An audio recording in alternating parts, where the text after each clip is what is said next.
회생우뚝입니다. 일요일인데 오후에 금융당국에서 내년 상반기까지 공매도를 전면 금지하겠다. 그리고 후속 기사로 계속 내용이 나오고 있는데 10월 달에 지수가 급락할 때 어느 정도 예상은 됐었죠. 그런데 시기가 내년 4월 총선과 맞물려 있어서 타이밍이 절묘하다는 말씀을 먼저 드리고 싶고, 뭐 이번 조치가 정치적인 것이 반영이 됐다고 치더라도 시장도 급락하고 반등을 이어가는 분위기고, 내년 6월 30일까지 공매도가 전면 금지가 되는 만큼 하나의 기회가 될 수도 있어 보이는데요. 그렇다면 공매도 전면 금지 기간 동안 우리가 이 기회를 놓치지 않고 잡으려면 어떻게 해야 할까요? 이번이 역대 네 번째 공매도 전면 금지 조치인데요. 과거에 공매도가 전면 금지됐을 때를 한번 돌아보도록 하겠습니다. 첫 번째는 2008년 금융위기 때인데요. 10월 1일부터 5월 31일까지 지금하고 시기가 비슷하죠. 약 7개월가량. 이때는 금융위기 당시였고요. 그리고 두 번째는 2011년도 유럽 재정 리스크도 있었고 미국 신용 등급 강등 이슈도 있었죠. 세 번째는 2020년 우리가 잘 알고 있는 코로나 때였습니다. 역대 세 번의 공매도 전면 금지 기간은 어떤 위기가 있을 때 조치가 취해졌었는데, 그리고 이번에 역대 네 번째입니다. 금융당국에서 이야기하는 것은 현재 차익 공매도와 관련해서 개인 투자자의 상환 기간은 90일로 정해져 있지만 뭐 외국인이나 기관은 제한이 없고, 담보 비율도 외국인과 기관은 훨씬 담보 비율이 적다. 이런 기울어진 운동장을 바로 잡겠다. 뭐 이런 말이 있었고요. 무차입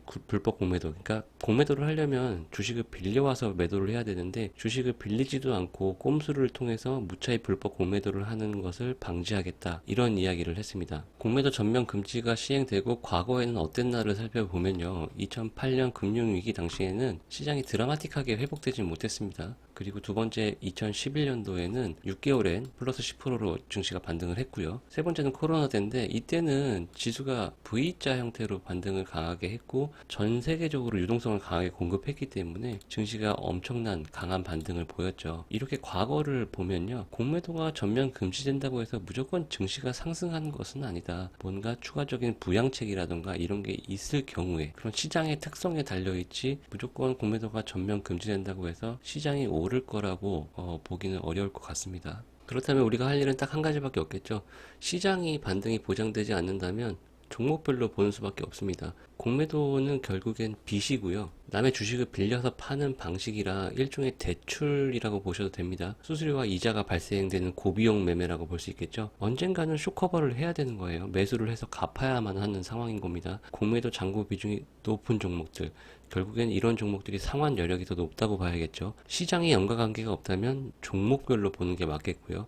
우리가 잡을 수 있는 기회는 공매도 잔고 비중이 높은 종목들, 특히 이 중에서 이번 시장 반등에서 쇼커버가 들어온다면 강하게 반등할 수 있는 그런 종목들을 선별하는 과정이 필요하겠고, 그러기 위해서는 후보군을 압축하는 과정이 필요합니다. 여기 리스트를 보시면 공매도 잔고 비율이 높은 이 40개 종목을 일일이 다 관심 종목에 등록을 해두시고, 이 중에서 차트가 본인의 스타일에 맞거나 바닥을 찍고 턴을 하려는 모양새를 보인다거나 어떤 이슈를 갖고 있다거나 여러분 스스로의 기준을 통해서 이 40 종목 중에서 한 4, 5개만 추리셔도 이번 시장 반등에 물론 뭐 반도체, 의료 AI, 뭐 일부 로봇주 어떤 섹터로 편중이 되어 있지만 그런 섹터를 공략하지 못했다면 이번 공매도 잔고 비중이 높은 종목들 중에서 한 4개에서 5종목을 한번 추려보세요. 추려보시고 그 안에서 기회를 한번 잡아보시길 추천드립니다. 그리고 마지막으로 시장 얘기인데요. 시장이 낙폭이 컸고 기술적인 반등이 강하게 나오고 있습니다. 물론 시장의 추가 반등 여력은 충분히 있다고 보고 있고요. 그럼에도 불구하고 제가 연말을 조심하자고 말씀을 드리고 싶은 거는 FOMC가 반등의 트리거가 됐다면 12월 FOMC는 파월의 또 발언에 따라서 또 반전의 트리거가 충분히 될 수 있다고 염두를 해두셔야 되고요. 지금 반등으로 시장의 하락이 전부 끝났다고 볼 수는 없습니다. 역사적으로 큰 하락이 나오기 전에는 사람들이 오히려 이제 반등이구나, 이제 하락이 끝났다라는 망각의 시간이 있어야 그때부터 진짜 급락이 나오는 경우가 많았거든요. 그래서 이번 반등은 즐기시되 너무 리스키하게 투자는 하지 마시고요.